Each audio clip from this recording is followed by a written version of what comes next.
लेके श्रीनगर में भी गांदरबल में विजिट है, थोड़ा सा बताएं कि क्या कुछ इम्पोर्टेंस है आज। देखिए, ये मेरे लीडर और जम्मू कश्मीर के मुख्यमंत्री जनाब उमर अब्दुल्ला साहब का ड्रीम एक ख्वाब है जो इस रोड के लिए कि इस रोड को वाइडनिंग की जाए और ये ब्लूवर्ड रोड जो उसको 4 लेनिंग करना है। और मैं और नासिर साहब आज उमर साहब की हिदायत पे पूरा देखने आए थे, क्योंकि अगले महीने 17 तारीख को हम इसका नींव पत्थर रखेंगे इसकी वाइडनिंग का। और ये यहाँ से अपना शुरू होके ये लास्ट जो है फिलहाल तो कराल सांगरी तक जाएगा और उसके बाद आगे देखेंगे। लेकिन फिलहाल हमारी जो पहली एक वो है जो हमारे लिए इम्पोर्टेंट है वो ये पोर्शन है, क्योंकि यहाँ जाम बहुत लगता है।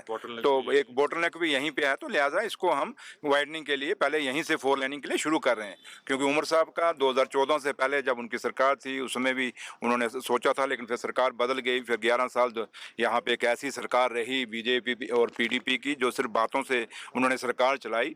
ये उनको करना चाहिए था। अगर उमर साहब ने इसके ऊपर कोई शुरुआत की थी उसमें, तो एज ए चीफ मिनिस्टर तो उनका फर्ज बनता था कि उस सरकार के उमर साहब के उस काम को आगे लेके चलना, बट वो नहीं लेके चल सके। आज बेशक बड़ी बड़ी बातें करते हैं कि छिटाकशी करती है बीजेपी और पीडीपी, जो दोनों आपस में भाई भाई समझ लो, भाई बहन समझ लो, रिश्ता उनका क्या है, अंदर से उनकी पूरी सेटिंग है। तो यहाँ लोगों को वो सोचते हैं हम कश्मीर में कोई तमाशा करेंगे। ये कश्मीर अब 2014 से पहले वाला जम्मू कश्मीर नहीं है। इस जम्मू कश्मीर ने इन 11 सालों में बड़े अप एंड डाउन देखे, जिसमें अपनी रियासत भी खोई, उसको आईयूटी बनी उन्हीं के दौर में, पीडीपी के दौर और बीजेपी के दौर में। हमारा स्पेशल स्टेटस जो था वो भी इन्हीं के दौर में, बीजेपी और पीडीपी के दौर में गया। और आज वो कहते हैं पता नहीं कौन सा नया कश्मीर बनाएंगे वो। तो लिहाजा आज हमारा जो है ये उमर अब्दुल्ला सरकार है, ये ईमानदारी से चाहती है कि हम जम्मू कश्मीर के लोगों ने हम पे इस ऐसे दौर पे जिम्मेवारी दी है जहां हमारे पास भी बड़ी एक लड़ाई है। क्योंकि यहाँ 2 सरकारें चल रही हैं। एक सरकार वो जो आप लोगों ने, जो आप पत्रकार और जो जम्मू कश्मीर के लोगों ने सरकार चुनी है, और एक सरकार वो चल रही है जो नॉमिनेटेड है, जो सिर्फ यहाँ अपॉइंट की गई है। तो लिहाजा सुनवाई तो, क्योंकि अब जिम्मेवारी तो हम पे बनती है, लेकिन हम अपनी जिम्मेवारी से नहीं भागेंगे। हमने जो वादे उमर साहब ने, मेरे लीडर और कायद नेशनल कॉन्फ्रेंस के प्रेसिडेंट डॉक्टर फारूक अब्दुल्ला साहब ने किए हैं, वो वादे हम पूरे निभाएंगे और उसके लिए जदोजहद करेंगे। जितना कर पाएंगे उसको करेंगे। और उसी के लिए मैं और नासिर साहब, ऑनरेबल एडवाइज़र साहब, दोनों आज इसी टूर पे हैं। अभी यहाँ से हम आगे गांदरबल भी जा रहे हैं और काफ़ी लंबा टूर है। और कोशिश यही रहेगी हमारी, एक ही मकसद है हमारा, कुछ नहीं है, क्योंकि अभी कोई वोटों का कुछ नहीं है, अभी 4.25 साल बाद वोट आएंगे। लेकिन फ़िलहाल जो हमारी जिम्मेवारी है, जो हमने वादे किए हैं, वो बारी बारी से पूरे करेंगे। अब कोई कहे कि एक दिन में ही सारे वादे हम पूरे कर देंगे जो मैनिफेस्टो है, तो वो आपको भी पता है। और मैं आप पत्रकार जो हैं जम्मू कश्मीर के और कश्मीर के, मैं आप सबसे अपील करूंगा कि आपको इस ऐसे दौर में जब सरकार किस माहौल से निकल रही है, आप लोग पढ़े लिखे लोग हैं, सीनियर जर्नलिस्ट हैं, आपको भी समझना चाहिए और सरकार को पूरा सहयोग करें। जहाँ हमारी त्रुटियाँ हैं हमें बताएं, आके बंद कमरे में भी बताएं, पब्लिकली भी बताएं, हम आपकी हर बात को सुनेंगे। लेकिन थोड़ा सा हमें टाइम चाहिए। और हमें 5 साल के लिए जिता के भेजा हुआ है और 5 साल बाद हमें मैनिफेस्टो पे पूछा जाए। अभी तो शुरुआत है, और शुरुआत किस दौर में है और किन हालातों में है ये भी आपको पता है।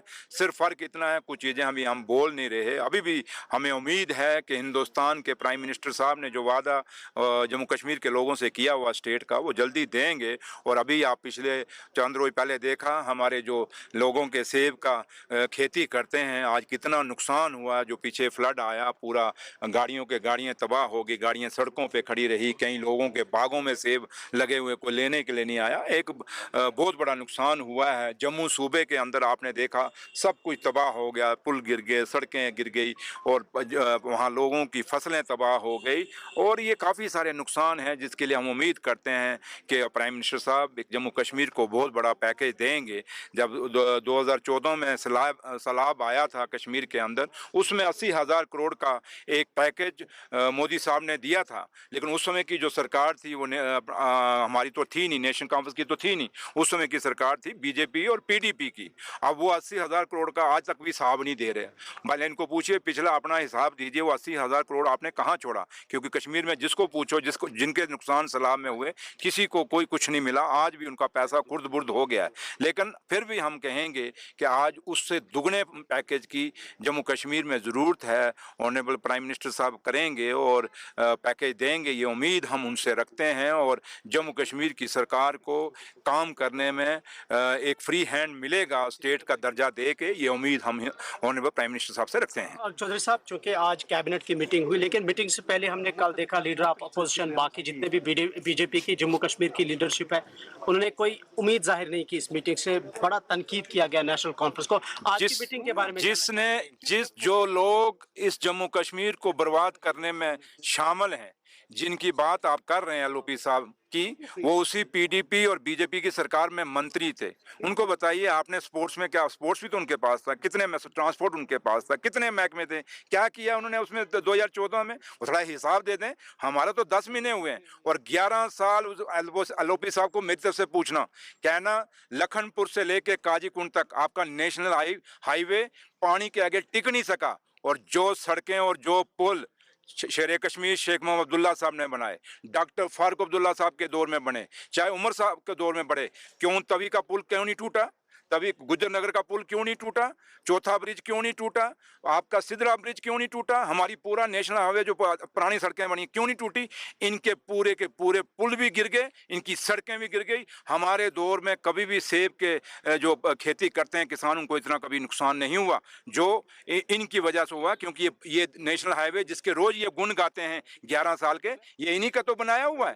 तो इनको सवाल पूछिए ना, यहाँ आके तमाशा करते हैं सिर्फ अपनी यहाँ पे एक न्यूज़ चलाने के लिए। लेकिन उनको पूछिए कि आप यहाँ तमाशा करने के बजाय आप पूरा जम्मू सूबा तो पूरा, वहाँ से तो बीजेपी ने वोट लिया हुआ ना, वहाँ के आपके 28 एमएलए बीजेपी के जीते हुए ना। इस एलओपी साहब को पूछो क्या एक पैसा भी वहाँ दिया गया है जम्मू के अंदर? थोड़ा जो सवाल तो पूछना इनको। सेब के फसल खत्म हो गया, एक पैसा भी अभी तक आपने अनाउंस किया?